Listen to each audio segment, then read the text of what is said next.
사도 바울이 갈라디아 교회를 향해서 이제 서신으로서 또 권면하고 있는 이 마지막 권고와 인사의 내용이 또 본문의 모습입니다. 11절에 보면 내 손으로 너에게 이렇게 큰 글자로 쓴 것을 보라라고 합니다. 사도 바울의 서신을 보면 바울 사도가 직접 쓴 것도 있지만 많은 부분에 있어서 바울 사도가 입술로써 이제 이야기하면 옆에 사람이 받아 적는 거예요. 그렇게 이제 대필해서 서신을 많은 부분 보내게 되는데 오늘 본문 가운데서는 이제 서신에 있어서 중요성을 생각하면서 바울 자신이 스스로 이제 글씨로 써서 이제 갈라디아 교회를 향해서 보내게 됨을 이야기합니다. 갈라디아 교회도 사도 바울이 그래도 좀 다른 교회에 비해서 그래도 좀 장시간 있었던 것으로 보여지고요. 갈라디아가 이방 지역에 있었지만 바울 사도가 몸이 안 좋았을 때에 갈라디아 지방에서 조금 요양을 하면서 또 복음 전파하고 또 그로 인해서 갈라디아 지방의 복음 전파에 대한 이 메시지들이 결과들이 나타났던 것으로 보여지게 됩니다. 근데 바울 사도를 항상 괴롭혔던 것은 관계요, 관계. 율법주의자들. 그러니까 바울 사도를 괴롭혔던 것은 예수님을 믿지 않는 유대인들이 아니라 계속 말씀드리지만은 예수님을 믿는 유대인들일 가능성이 커요. 그런데 예수님을 믿는다라고 하지만 율법의 내용이 율법과 예수님을 믿는 것 자체를 하나의 이제 동일선상에 두고 십자가의 보혈의 능력뿐만 아니라 율법의 조항 자체를 지키지 않으면은 하나하나 물론 예수님을 믿으면은 율법도 지켜야 되지만은 중요한 것은 율법의 조항보다 훨씬 더 중요한 것은 예수님의 말씀, 그분을 향한 믿음이거든요. 성경을 보면은 우리로 하여금 율법을 다 지켜서 하나님이 우리를 의롭게 하셨다라고 말씀하지 아니하시고 예수님을 믿는 믿음으로 의롭게 됐다라고 하나님께서는 말씀하고 있습니다. 그래서 믿는 믿음이 중요한데 율법주의자들은 뭐라고 하냐면은 한순간에 이게 버릴 수가 없는 거예요. 그래서 율법과 예수님을 믿는 믿음을 이제 동일시 해가지고 믿는 것만으로는 안 되고 율법의 내용을 지켜야 되는데 그 율법의 내용을 지키는 것의 핵심 자체가 할례입니다. 할례라는 것은 어떤 생명의 위협을 감내하지 않으면 안 되는 것이 이 당시에 있어서 할례의 모습이거든요. 그렇게 하다 보니까 율법을 지키는 사람, 이스라엘 민족들이 멸망하고 나서 나라가 멸망하고 나서 이스라엘 민족들은 자신들의 정체성을 지키고 나아감에 있어서 중요한 것을 안식일의 준수와 또 할례 이 두 가지를 아주 핵심적인 개념으로 꼽게 됩니다. 할례를 받아야지만이 하나님의 백성으로서의 표징이 나타나는 거예요. 그렇게 하다 보니까 할례를 받지 않고 하나님 나라에 이른다라는 생각 자체를 많은 부분 하지 못하게 됩니다.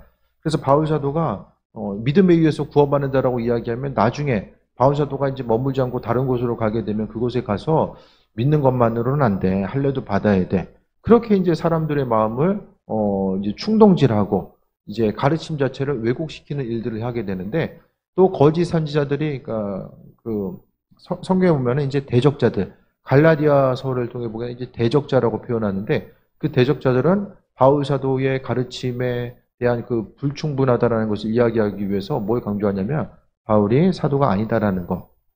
그리고 바울 사도는 하나님을 그러니까 그리스도 예수 주님을 만난 적이 없다라는 사실을 강조하면서 자신의 의견을 내세우고자 합니다. 그러면서 대적자들은 많은 부분 예루살렘으로부터 왔을 거예요. 그래서 예루살렘으로부터 와서 우리가 예수님과 이름 연결성이 있는데 우리가 얘기하는 것이 맞다. 그렇게 이제 이야기하면서 바울의 가르침 자체를 왜곡시키고 하나님의 말씀을 왜곡시키는 거죠. 이 시대에도 마찬가지입니다. 겉으로 보기에는 다 신앙인인 것 같은데 이 왜곡된 거, 이단들이 얼마나 많이 있는지. 지금 하나님의 온전한 가르침에 대해서 이제 왜곡시키는 경우들이 너무나 많이 있다라는 거예요. 그래서 겉으로 보기에는 다 그냥 예수님 믿는 것 같고 한 교회의 구성원으로서 살아가는 것처럼 보인다고 할지라도 그 안에서의 여러 가지 이 온갖 잡다한 이단의 무리와 이 본질적인 것들, 교리를 교묘하게 왜곡시켜가지고 근본적인 것을 흔들고자 하는 무리들이 있게 됨을 이야기합니다. 그래서 이번 주에도 그 전에 이제 전도사로 있을 때 같이 잠깐 이제 있었던 이제 신학교 동기인데 몇 년 전, 얼마 전이죠. 이제 몸이 좀 안 좋고, 그래서 병원에 갔더니 이제 계속 소화를 못 시키고, 그래서 뭐 매운 것도 전혀 못 먹고, 몸이 안 좋은데 병원 갔더니 뭐 별다른 원인을 발견할 수 없는 거예요. 근데 어제 좀 얘기 듣다 보니까, 교회에 대해서의 그 스트레스를 하도 받아가지고, 이게 이제 어떤 정상적인 뭐 신방 가서도 뭘 아무것도 이렇게 먹을 수가 없는 좀 그런 상태까지 간 거죠. 그 안에서 이제 근본적으로 이제 보니까 아무래도 교회 안에 좀 신천지가 있는 것 같다.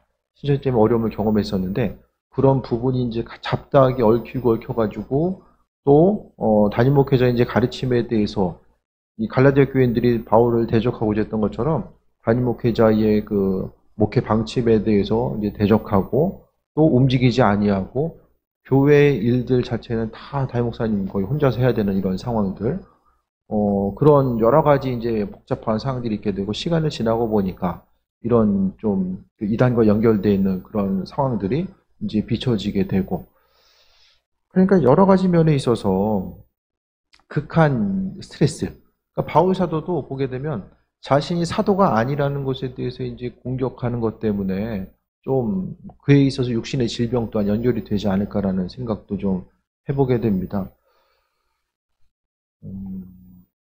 그래서 진리의 말씀 가운데 온전히 머무르지 아니하면 이 시대 가운데서도 사람이 많이 배우든 못 배우든 경험이 많든 없든 이거랑 상관없이 이 땅에서도 수많은 이단의 무리가, 그러니까 요즘에는 하도 이제 그럴듯하게 이단들도 포장을 하고 또 이제 사이비들도 하도 이렇게 포장을 하다 보니까 뭐가 진리인지에 대해서 정말로 알아보기 힘든 이 시대, 다 겉모습은 어떤 기존 교회 공동체 교단의 이름을 가지고 있기 때문에 무엇인가를 정말 분별하기가 힘든 시기를 우리가 지금 살아가고 있습니다. 이 당시에는 아주 혼란과 어려움의 시기일 수밖에 없었던 것은 지금은 말씀이 온전히 정리가 돼서 참인지 거짓인지에 대해서 성경 말씀의 기준으로 비춰볼 수 있게 되는데 이 당시에는 뭐 신구약 성경이 완성되는 시기가 아니었기 때문에 진리의 말씀을 분별해 나아가는 것 자체가 어려운 시기였음을 보게 됩니다. 12절에 육체의 모양을 내려는 자들, 할례를 통해서 나는 하나님의 백성이고 그리스도의 그 하나님의 백성이다라는 것, 그것에 대해서 나타내고자 했을 때에, 그런데 또 갈라디아 교인들에게도 할례 받아야 된다, 이것을 이야기하거든요. 그래서 그리스도의 십자가로 말미암아 박해를 면하게 한다. 저희도 한번 말씀드렸었는데 그 예루살렘에서는 세례를 받아야 된다라고 주장하는 이들이 있잖아요. 그런데 그것에 이제 동조하면서 우리는 가가지고 갈라디아 이방 지역에 가서 다른 사람들에게 세례를 받게 한다. 그러니까 이제 세례 때문에 예수 그리스도를 전하면서도 박해받을 일이 없는 거예요. 똑같이 그러니까 할례 때문에. 그러니까 박해를 면하게 한 분이다라고 이야기하는 것은 다른 이들에게도 이방 지역에 있는 이들에게도 할례를 받게 함으로 인하여서 유대인들의 그런 할례로 인한 어려움들, 그것을 피할 수 있다. 그런 부분을 말씀하고 있습니다. 13절에 할례 받은 그들이라도 스스로 율법은 지키지 아니하고 너희에게 할례 받게 하라는 것은 그들이 너희 육체로 자랑하려 합니다. 또 다른 데 가가지고 나도 할례 받고 주변 사람들도 할례를 받게 했다. 하나님의 백성으로서 나는 이렇게 전도하고 저들로 하여금 할례 받고 하나님 나라에 속하게 했다. 그러니까 외형적인 것을 자랑함으로 인하여서 또 스스로의 가치를 드러내고자 하는 모습들을 이야기하고 있습니다. 항상 우리가 조심해야 될 것은 보이는 것보다 보이지 않는 이면의 세계들을 항상 집중해서 우리는 바라볼 수 있어야만 합니다. 보이는 것은 뭐 속일 수 있고 또 그럴듯해 보이고 하지만 보이는 것 자체의 특성은 순간적으로 다 사라질 수밖에 없다라는 거예요. 눈에 보여지는 것이 항상 내 삶에 있어서의 만족감과 위로함과 또 나 자신을 나타내는 가치처럼 비춰질 때가 있는 것처럼 보여도 결국에는 이 환란과 풍파, 바람이 불면은 한순간에 사라질 수밖에 없는 것들이 다 이제 눈에 보여지는 것들로 이야기합니다. 그러니까 보여지는 것들, 갈라디아 교회에 침투했었던 대적자들은 본질이 아닌 것임에도 불구하고 본질인 것처럼 이제 오해하게 만드는 것, 하나님의 이끄심과 인도하심이 아닌 것임에도 불구하고 그것이 마치 하나님의 원하시는 것처럼. 그러니까 이 시대 가운데서는 우리가 생각하고 말하고 행동하는 이 모든 것들이 다 이게 지금 하나님 마음에 합한 것인가 아닌가에 대해서 분명히 점검하고 이제 좀 분별 지을 수 있어야만 합니다. 믿는 우리들의 삶은 항상 하나님의 선하신 뜻이 무엇인지를 깨달아 알고 아버지의 뜻이 무엇인지를 깨달아 알아야 되는 거예요. 그 알기 위해서는 우리가 말씀을 통해서 볼 수도 있고 강단에서 선포되는 메시지를 통해서도 분명히 또 하나님께서 깨달아 알 수 있는 은혜를 베푸시고 인도해 주십니다. 그래서 하나님 음성에 귀를 기울이고 나아가야 되는데 우리에게 있어서의 자랑 자체가 무엇인가? 율법주의자들은 할례받은 거, 또 율법 준수 자체를 스스로 자랑거리로 삼았는데 우리에게 있어서의 지금 인생의 자랑거리가 무엇인가에 대해서 또 생각해 볼 수 있게 되길 바랍니다. 보여지는 것. 삶의 순간순간 보여지는 것이 무엇이 있습니까? 내 인생에 있어서의 자랑거리가 무엇입니까? 가장 자랑할 수 있는 것들. 삶의 여정 가운데. 뭐가 있을까요? 각자의 삶의 여정 가운데서 자랑할 수 있는 것. 근데 보여지는 것 자체가 자랑거리로 삼기에는 이게 순간적으로 너무나 빨리 지나간다는 거예요. 사도 바울은 14절을 통해 이야기합니다. 그러나 내게는 우리 주 예수 그리스도의 십자가 외에는 자랑할 것이 없다. 주께서 내 죄를 위해서 십자가에 달리셨다는 것 외에는 자랑할 것이 없다라고 이야기합니다. 그 예수님 자체가 여러분의 삶의 여정 가운데 자랑거리와 감격의 요소로 다가오게 되는가. 그래서 제가 믿는 유대인들 영상을 통해서 요즘 계속 좀 접하고 있는데 그 영상이 뭐냐면은 몇 번 소개해드렸었는데 예수님을 믿게 된 유대인들의 이야기가 이제 간증의 형식이에요. 한 10분 안쪽으로 짤막하게 이제 간증을 통해서 또 그 간증을 보고 또 다른 믿지 않는 유대인들이 예수님을 믿게 되는 이런 결과들이 나타나는데 거기서 보게 되면은 많은 이들이 초자연적인 현상을 통해서 꿈과 환상을 통해서 잠깐인데 그러니까 삶에 있어서 정말로 절박하고 눈에 보이는 환경 자체가 그냥 힘든 상황이 아님에도 불구하고 힘들고 어려울 때 주님께서 만나주시기도 하고 힘든 상황이 아닌데 겉으로는 아무런 문제가 없음에도 불구하고 심적인 이 공허함이 찾아왔을 때에 예수님께서 또 빛과 환상 가운데 이런 체험을 통해서 만나주시고 또 주변에 있는 누군가가 어떤 예수님에 대해서 이야기했을 때에 예수님에 대해서 알고 대부분의 그 유대인들이 놀라는 거는 교회에서 사용하는 성경책의 구약의 내용이 그들이 보고 있는 그 이스라엘 민족들, 유대인들의 구약의 내용과 일치하다라는 것을 보고 되게 놀라요. 그리고 이사야서의 말씀을 통해서 오실 메시아, 53장인가요? 그 메시아의 내용이 예언되어 있다라는 것을 거기 이사야 말씀에 예수님의 그 오심에 대해서 예언되어 있다라는 것을 그걸 보고 상당히 공통적으로 많이 놀라더라고요. 그러니까 일부러 메시아에 대한 내용을 안 가리키는 것 같아요. 그러니까 성경 전체를 이렇게 띄엄띄엄 이제 그 말씀을 가르칠 때도 그런 부분은 좀 뛰어넘는 것이 아닌가라는 좀 생각을 하게 되거든요. 그러면서 그들의 공통적인 것들은 많은 부분 믿는 유대인 공동체라는 것은 되게 끈끈해요. 진짜 요람부터 무덤까지 함께하는 것이 유대인들의 공동체거든요. 회당을 중심으로 지금도 세계 각국에 회당이 있어요. 유대인들의 집합 회당. 회당을 중심으로 해서 모든 그 교육과 경조사 모든 것이 이루어지게 되는데 예수님 믿으면은 단절이 일어나요. 어떤 사람은 좀 오래된 일이죠. 1970년대 이야기하는데 예수님 환상 가운데 예수님을 만나니까 그 부모님이 2달 동안 정신병원에 가둬놓은 거예요. 환상 가운데 예수님을 만났다고 하니까 진짜 이게 정신이 좀 이상해졌구나 생각해가지고 그런 아픈 경험을 이야기하면서 그 영상을 볼 때마다 저는 거기서 이제 간증한 사람들이 최근에 예수님을 만난 사람도 있고 또 많은 부분 예수님을 만나게 된 것 꿈이나 환상을 통해서 성경을 통해서 만나게 된 것이 정말로 오래된 일인데도 불구하고 정말로 어제 예수님을 만난 것처럼 주님 만난 것에 대한 감격이 그 간증을 통해서 살아있는 거예요. 살아있는 거. 그러니까 예전에 예수님을 만나가지고 그냥 그럭저럭 그 믿음 생활 자체가 이게 뭐 오래됨을 통해서 이게 하는 건지 안 하는 건지 어떤 연애하다가 오래되면 이게 그만 얘기하지. 그럴 수 있지 않아요? 그런데 예수님 만나고 나서 그 감격 자체가 그 감동이 계속되는 거예요. 그래서 공동체로부터 막 배제되고 주변 사람들 이해하지 못하고 유대인들과 예수님 전혀 상극이죠. 제일 상극이 바로 유대인들과 예수님이거든요. 지금 이 시대 가운데서도. 근데 그 영상을 볼 때마다 처음에 그냥 영어 공부하려고 보기 시작했는데 이거 자체가 그들이 지금 알고 있는 그들의 내면 안에 있는 예수님, 주님을 만난 것에 대한 그 감격. 오늘 사도 바울이 이야기하는 것처럼 내게는 주 예수 그리스도의 십자가 외에는 자랑할 것이 없다라고 하는 이 마음이 지금 그들의 마음속에서 이게 느껴지는 거예요. 예수님 때문에 무언가를 포기해 본 경험이 있는 사람들은 주님으로 인한 감격이 10년 가운데 더 있는 것 같아요. 주님 때문에 포기해 본 경험도 없고 만난 것에 대해서 어떤 기쁨과 감격 자체, 그러니까 어제나 오늘이나 마음속에 예수님 계시다라는 것에 대해서 알고 있지만은 그냥 알고 있는 것으로 끝나는 거고 이제 살아가는 것과 그 예수님을 힘들게 만나고 그 예수님 때문에 내 삶의 여정 가운데 관계가 단절되고 어떤 것에 대해 선택할 수밖에 없는 것. 삶에 있어서의 최고의 가치가 예수님인가 아니면 내가 속해 있는 공동체인가.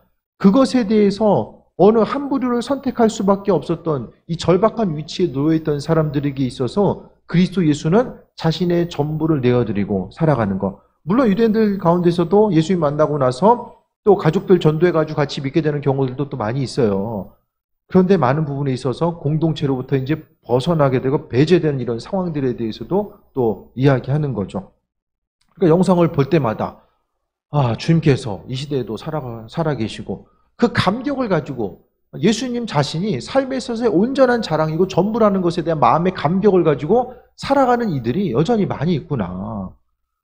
유대계 회당, 유대인들은 대부분이 다, 물론 세속 유대인들도 있어요. 하나님 안 믿는. 그러니까 정통 유대인들이라든지 보통 유대인들은 다 이제 태어나면서 다 모태신자죠. 근데 그들 가운데 회당에서도 느낄 수 없었던 그 살아계신 하나님을 어느 순간 만나게 되고 그 마음의 기쁨과 감격을 통해서 하루를 살아가는 거죠. 그래서 믿는 이들로서 다른 것이 아니라 예수님. 성경에 나와 있어도 그 예수님이 자신을 만나 주셨다라는 거. 그것 한 가지로 인해서 기쁨과 감사와 감격의 마음을 가지고 살아가는 거예요. 오늘 사도 바울도 마찬가지입니다. 바울 사도에게 있어서 유대인들에게 있어서 자랑거리는 할례 받은 거. 그가 이제 이야기하잖아요. 베냐민 지파이고 할례를 받고 율법으로는 흠이 없는 바리새인. 율법에 생명을 걸고자 하고 전에도 말씀드렸던 것처럼 율법을 지키고자 했는데 이 보통 평민들에게 해당한 율법이 아니라 제사장들에게 요구되는 그 율법을 지키고자 했었던 그 바리새인들. 바리새인들이라고 하면은 율법에 대해서 지키고자 했기 때문에 바리새파 아닌 사람들은 바리새인들을 존경했고 또 그것 자체를 아주 큰 자랑으로 여기면서 살아가게 됩니다. 근데 그것 자체가 아무것도 아니라는 거예요. 자랑 자체가 안 된다는 거죠. 오직 예수님께서 자신의 인생을 구원하시고 함께 하신 것 자체가 가장 큰 자랑거리인 거죠. 여러분에게서 자랑거리는 무엇입니까? 뭐 자랑하고 싶으십니까? 어떤 거? 자랑거리 아니면 부끄러운 거. 뭐가 부끄러우십니까? 삶을 살아가면서 가장 부끄러운 게 무엇입니까? 돈이 없는 것도 아니고 애들 공부 못하는 것도 아니에요. 그 부끄러움 자체가 무엇인지 알아야 됩니다. 정작 부끄러워야 될 것을 부끄러워해야 되고 신앙인들에서 가장 부러운 건 뭐죠? 그리스도 예수에 대한 감격 없이 살아가고 입술로서는 기도를 이야기하는데 정작 나 자신은 기도하지 않고 그리스도 예수에 대한 믿음과 소망함 없이 살아가는 것. 겉모습은 신앙인으로서 살아가는데 그 내면 가운데서는 그리스도 예수를 향한 감격이 없는 거예요. 세상에 있으나 예배를 오나. 예배를 드린 것 같은데 그리스도 예수 주님을 만난 것에 대한 감격, 또 삶의 여정 가운데 여전히 주님보다 더 우선순위로 두고 있는 이런 세상 가치들이 더 많이 존재하고 있고 신앙적으로 성숙하고 주님 만나는 것보다 세상적으로 어떤 목표를 이루는 것 자체가 더 마음속에 있어서의 어떤 중심으로 다가오는 것. 그렇기 때문에 예수님이 전부가 아니고 예수님이 유일한 자랑이 되지 않는 거죠. 십자가 자체는 이 당시에 있어서 수많은 사람들에게 있어서 특히 갈라디아 교인들 뿐만 아니라 이방 지역에 있어서 십자가는 수치의 대상, 제가 말씀드렸잖아요. 십자가 달리면 그 성 밖에 갖다 버리는 거예요. 장사를 지낼 수가 없어요. 정상적으로. 그냥 갖다 버리는 거예요.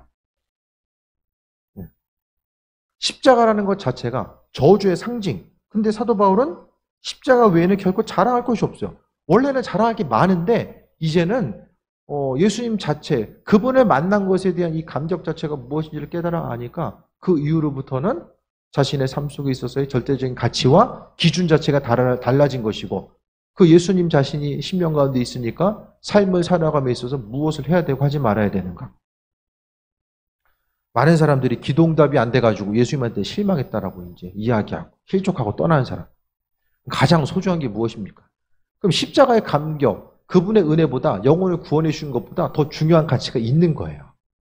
결국 더 중요한 가치가 있는 거예요. 주님과의 관계성 가운데 어떤 걸림돌이 있다라고 한다면 기도 제목이 안 됐기 때문에 하나님과의 관계성이 문제가 된다라고 한다면 주님보다 더 우선시되고자 하는 세상 가치가 반드시 존재하기 때문에 그와 같은 말이 성립이 될 수 있는 거거든요. 십자가 외에는 결코 자랑할 것이 없으니 그리스도로 말미암아 세상이 나에 대하여 십자가에 못 박고 내가 또한 세상에 대해서 그러하니라. 그리스도로 말미암아 세상이 나를 대해서 그러니까 세상과 나와의 관계성 가운데서 더 이상 세상의 가치를 두지 않고자 하는 모습을 보이게 되고 또 자신이 그리스도 예수 십자가를 위해서 삶을 드리고자 하는 모습들에 대해서 말씀하고 있습니다. 그러니까 다시 처음으로 돌아오게 돼요. 내가 그리스도 예수를 위해서 포기한 것. 바울 자신은 예수님을 위해서 포기한 거죠. 결국 포기한 것이 있는 사람들이 끝까지 죽게 헌신합니다. 네? 그리스도 예수를 위해서 내 삶을 드려본 사람들, 내 시간과 물질을 헌신해본 사람들이 끝까지 주님 앞에 선한 일꾼으로서 쓰임받는 삶을 살게 되고 주님을 가장 귀한, 온전한 가치, 생명 되신 그분으로서 바라보고 나아가게 됩니다. 믿는 우리들의 삶의 여정 가운데 하나님께서 바라시고 원하신 일들이 무엇인지를 돌아보는 거죠. 그래서 자랑 자체가 무엇인가? 여러분에게 있어서의 온전한 자랑은 무엇입니까? 각자에게 있어서의 온전한 자랑은 무엇입니까? 세상 자랑. 사람들이 만나면은 어떤 거 자랑하고 싶으세요? 아니면 뭐가 부끄러우세요? 가장 자랑스러운 일과 사람 만나면 이건 좀 숨기고 싶다. 부끄러운 거. 뭐가 부끄러우십니까? 자랑거리와 부끄러운 일들이 주님 앞에서도 여전히 자랑거리와 부끄러운 일들이 됩니까? 주님 앞에 섰을 때 주님, 저는 이런 걸 자랑하고 싶습니다. 주님, 저 이거 부끄럽습니다. 그게 세상에 설 때나 주님 앞에 섰을 때나 동일하게 그 가치가 동일하게 이어지고 있는가, 그것에 대해서 돌아봐야 되는 거예요. 그래서 예배의 순간순간 모든, 그러니까 기도할 때도 그렇고 예배에 참여하는 것도 그렇고 모든 것이 다 그냥 주님과의 교제함이 마음속에 즐거움이 있고 그 즐거움 때문에 주님께 나아가는 이들이 교회 공동체 가운데 좀 더해졌으면 좋겠습니다. 그냥 누구 눈치 보고 나가 억지로 하는 것이 아니라 항상 내 인생 가운데 그리스도 예수 주님을 향한, 그러니까 삶에 있어서 그리스도 예수가 유일한 자랑거리가 되는 사람은 여러 가지 사정과 형편이 있다고 할지라도 주님 만나는 것에 대한 기대함과 소망함 가지고 나아가게 될 거예요. 15절에 할례나 무할례가 아무것도 아니로되 오직 새로 지으심을 받는 것만이 중요하니라. 그리스도 예수로 말미암아 예수님 만나는 것이 새로운 피조물, 그것을 이야기하잖아요. 할례 받은 거나 안 받은 거나 이것을 하나 안 하나 가장 중요한 것의 기준 자체가 바로 그리스도 예수라는 것에 대해서 말씀하고 있습니다. 삶의 모든 것들에 대해서 돌아보고 세상적으로 어떤 가치 기준보다는 주님께서 정말로 원하신 일들이 무엇일까에 대해서 돌아보고 주님 보시기에 부끄럼 당하지 않는 그 귀한 삶, 믿는 자로서 항상 주님 보시기에 합한 삶, 그래서 아버지 보시기에 합한 자로서 마지막까지 주님 만나는 그 순간까지 영적으로 온전히 깨어 있어서 하나님의 살아계심과 인도하심을 바라보고 나아가는 것. 그러니까 지금부터 여러분이 더 준비되지 않으면은 시간이 가면 갈수록 우리가 온전한 정신 가지고 예수님 자신이 온전한 자랑거리가 되는 그런 삶을 살다가 주님 앞에 가는 것이 이게 쉽지 않다라는 거예요. 내 인생 가운데 유일한 자랑거리, 보여지는 것 가지고 나 자신을 나타내고 싶은 그런 마음들이 누구나 있게 되는데 그것이 아니라 외적인 어떤 것이 아니라 내 안에 계신 그리스도 예수 주님으로 말미암아 강건함 누리고 살아가는 거. 누구나가 다 외적인 것으로 자신을 내세우고 치장하고 싶은 그런 유혹들이 있지만 그것보다는 오직 자랑거리 자체가 바로 그리스도 예수 주님이 되어야 됨에 대해서 말씀드립니다. 그래서 할래나 무할래나 아무것도 아니다. 아무것도 아니고 가장 중요한 것은 새 사람을 입은 것, 그리스도 예수로 인해서 새 사람을 입은 것. 주님은 우리에게 새 사람이 되었다라고 이야기하는데 날마다 육신의 생각이 똑같이 맨날 걱정하는 거 똑같이 걱정하고 있고 그 걱정거리가 주님 보시기에 합한 것이 아니라 날마다 주님과는 상관없는 거 붙들고서 계속해서 걱정하고 있으면은 우리의 심령이 날마다 뒤로 가고 퇴보될 수밖에 없다라는 거예요. 그러니까 이 시대 가운데서도 수많은 사람들이 그리스도 예수라고 하는 그 이름 때문에 살 소망을 얻게 되고 환난과 어려움 가운데서도 그분의 이름 때문에 담대하게 승리하는 귀한 삶을 살아가고 있음에 대해서 보게 됩니다.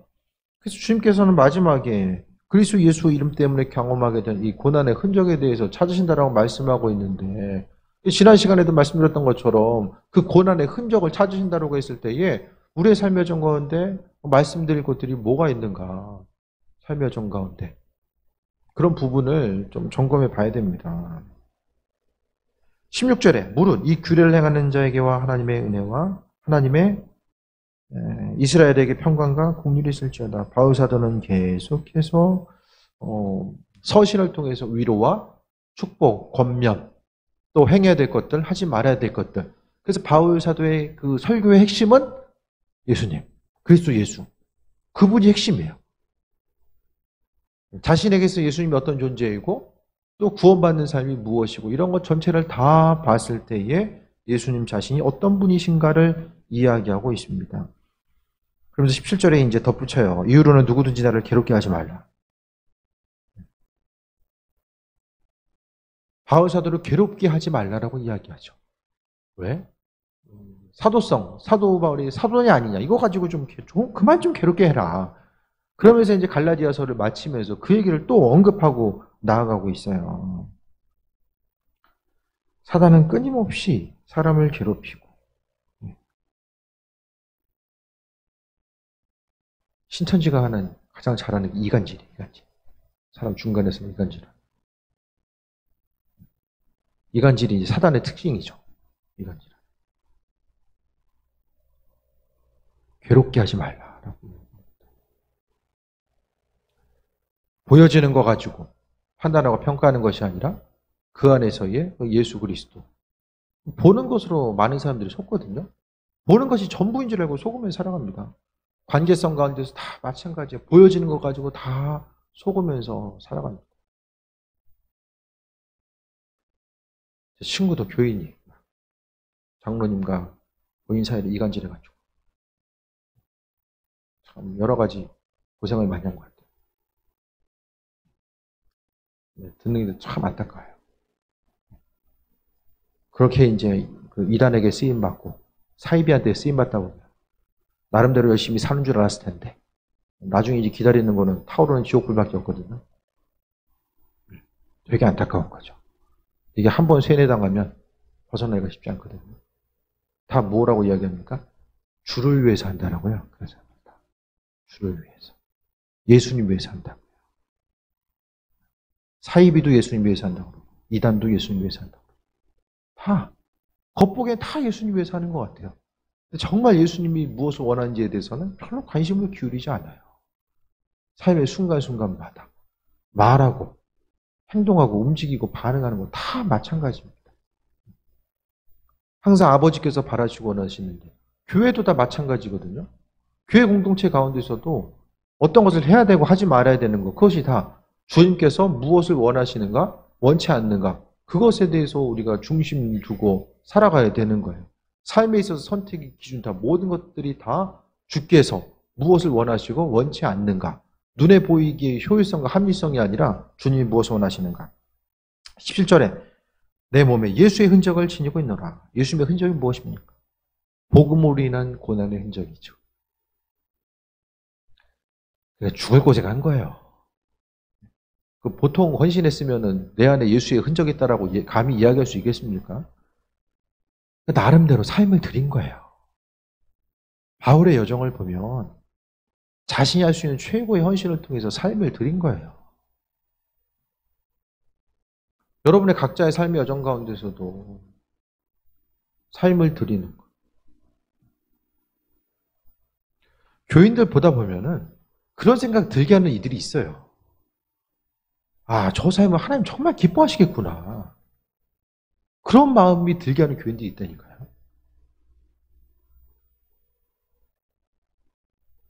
하나님 오시기 정말 기뻐하시겠구나. 아니, 담임 목회자 그렇게 생각하는데 하나님 생각도 제 생각에는 많이 다르지 않을 거라고 생각을 해요. 반대로 참 안타깝다.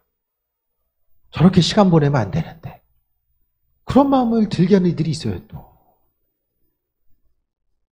그런 이들의 특징은 아무리 이야기해도 반응하지 않아요.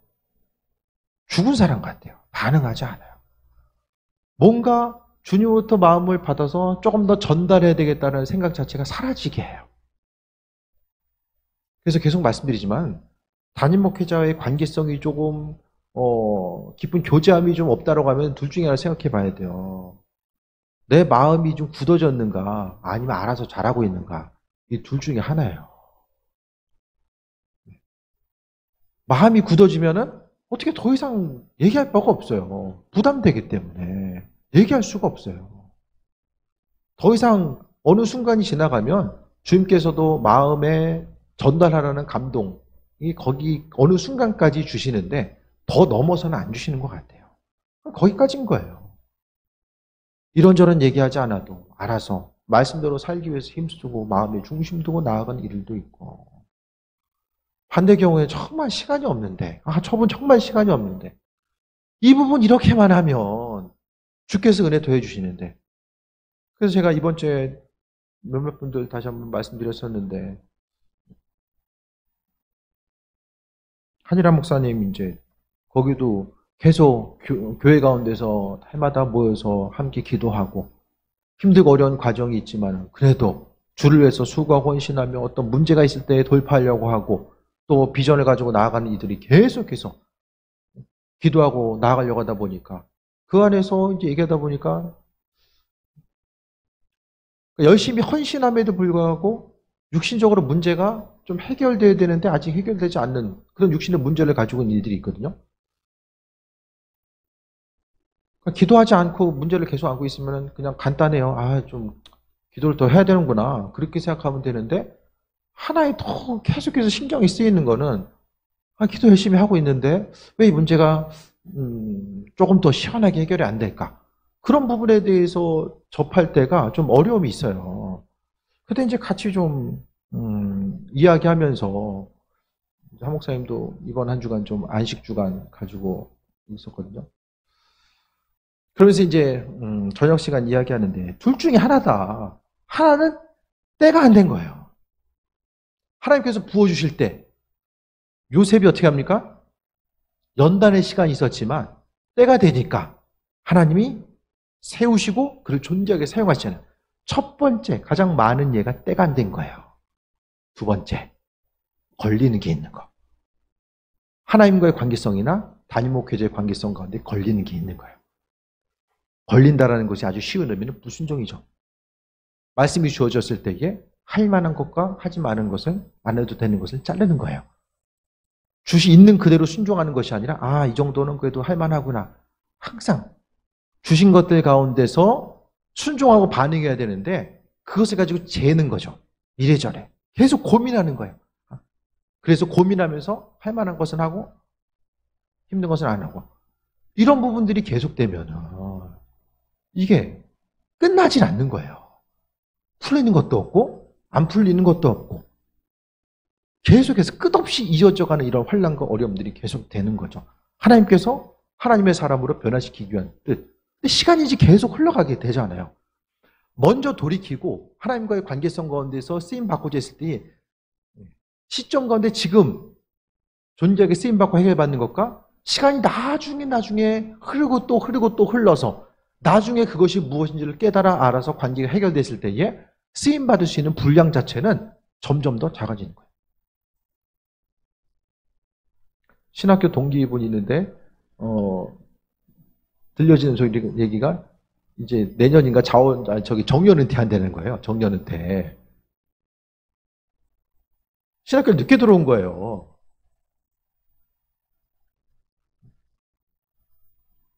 그 당시 보면 뭐 거의 저희 뭐 아버지 뻘, 뭐 그 언저리 해가지고 들어오신 분들이 이제 거의 정년하시는 거죠.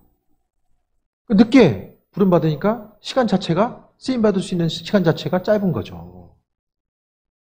잘 생각해 봐야 돼요. 주께서 우리를 사용하길 원하시는데, 아니, 좀 더 기다려야 되면, 하나님의 때를 기다려야 되면 있는 그대로 잘 가면 돼요. 많은 부분이 그런데, 만약에 내가 하나님과의 관계성에 걸림돌이 있고, 단임 목회자의 관계성 가운데 걸림돌. 걸림돌이 무엇입니까? 믿음으로 권면해 드렸을 때에 그 부분에 단임 목회자의 믿음의 권면은 대부분 뭐죠? 제가 권면하는 건 대부분 뭘 얘기하죠? 기도하라고 하잖아요. 기도하라는 거. 제가 뭐 다른 얘기 하나요? 기도 부분에 대해서 말씀드리잖아요. 기도 부분에 대해서. 기도하고 주님으로부터 쓰임받고 하나님과의 관계성 가운데 쓰임받아야 돼. 그때가 분명히 있는 거죠. 예수의 흔적. 시간이 세월의 흔적이 아니라 예수의 흔적. 네? 세상 일 가운데서 마음에 집중하며 살다 보니까 세월의 흔적이 몸에 남는 것이 아니라 주님과의 관계성 가운데서 예수님의 흔적. 예수님의 흔적이 뭐예요? 복음 때문에 경험하게 되는 이 어려움들의 순간들. 아, 예전에 일을 많이 해가지고 참 몸이 안 좋아서 이것을 넘어서서 예수님 때문에 경험하게 되는 그런 것들. 내 몸에 예수의 흔적을 지니고 있다라고 이야기하는 거. 모든 사람이 다 사도 바울처럼 살 수는 없어요. 그런데 여러분의 삶의 순간순간마다 잊지 말아야 될 것은 예수님의 흔적. 그러니까 내 삶의 여정 가운데 주님의 흔적을 어떻게 남길 수 있을까에 대해서 돌아보고 잊지 말고 나아가야 되는 거죠. 그러면서 18절에 형제들아 우리 주 예수 그리스도의 은혜가 너희 심령 가운데 있을지어다. 예수 그리스도의 은혜, 모든 은혜와 풍성함이 예수님 안에 있기 때문에 그 은혜가 갈라디아 교인들 가운데 함께하기를 소망하면서 오늘 말씀을 전하고 있어요. 하나님과의 관계성, 모든 것, 신앙생활에서의 핵심은 다 관계성이에요. 관계성. 관계만 온전하게 이게 유지가 되면 하나님께서는 더 은혜로 부으시고 인도하시고 함께해 주신다라는 거예요. 그러니까 주님의 흔적 자체가 우리 심령 가운데 있고 나아가야 되는데 그래서 정말 좀 안타까운 시선을 가지고 제가 좀 생각하는 분들이 좀 몇 분 있어요. 지금은 쓰임받을 때인데, 지금. 시간이 얼마 안 남았는데, 지금 쓰임받을 때인데. 나라 민족을 위해서 기도하고 교회와 또 선교지를 위해서 더 마음의 중심 두고 기도해야 될 때인데, 눈에 보이는 기도의 제목들, 하나님께서 그 한 사람 한 사람의 각각이 요구하시는 기도의 분량이 분명하게 있을 텐데 그것 자체가 무엇인지를 분별하지 못하고 여전히 세상 일들, 분주한 세상 일들 때문에 주님과 교제해야 되는 시간들, 여러 가지 사정과 형편 때문에 아버지를 만나야 되고 기도하면서 마음을 받아서 움직이고 반응해야 되는데 기도하지 않으니까 아버지의 뜻이 무엇인지를 모르고 아버지의 뜻이 무엇인지 모르니까 믿음으로 순종하고 반응하는 것이 무엇인지 모르고 이런 악순환이 계속되는 것. 중요한 것은 날마다의 삶이 반복된다라고 한다면 하나님께서 조금 더 참고 견디라고 하는 것인가 아니면 뭔가 지금 걸림돌이 있어서 내가 이 시대를 살아감에 있어서 정말 하나님의 일꾼으로서의 삶을 살아가야 되는데 한 단계 더 믿음으로 반응하고 나아가야 되는데 여전히 주어진 말씀 가운데서도 받은 그 담임 목회자를 통해서 받은 믿음의 권면 또한 순종하지 못하는데 하나님 말씀 내가 스스로 받아서 이게 순종할 수 있습니까? 전 불가능하다고 봐요. 하나님 말씀 소중한 거 아는 사람들은 강단에서 선포되는 말씀, 개인적인 믿음의 권면 거기에 생명 걸어요. 그거에. 근데 그거 하나 못하는데 하나님 내가 말씀대로 살겠습니다. 마음 주시고 만나 주시고 내 기도 제목 이런 것들 아시죠? 이 모순이에요. 모순. 먼저 말씀에 순종하고 주님과의 관계성 가운데서 담임 목회자는 맨날 눈에 보이잖아요. 보여지고 심지어는 마음 받아서 전달하는 것까지 이게 순종이 안 된다라고 한다면 이 나머지 부분들을 어떻게 해석하고 나아갈까? 믿음 생활의 다른 부분들을 어떻게 채우고 나아갈 수 있을까? 그런 부분들을 아주 심각하게 고려해 봐야만 합니다.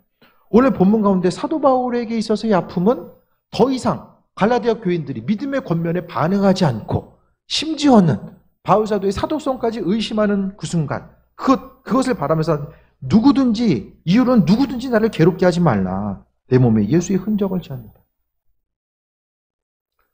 제가 예수의 흔적까지 찾았다고는 말씀 못 드리겠지만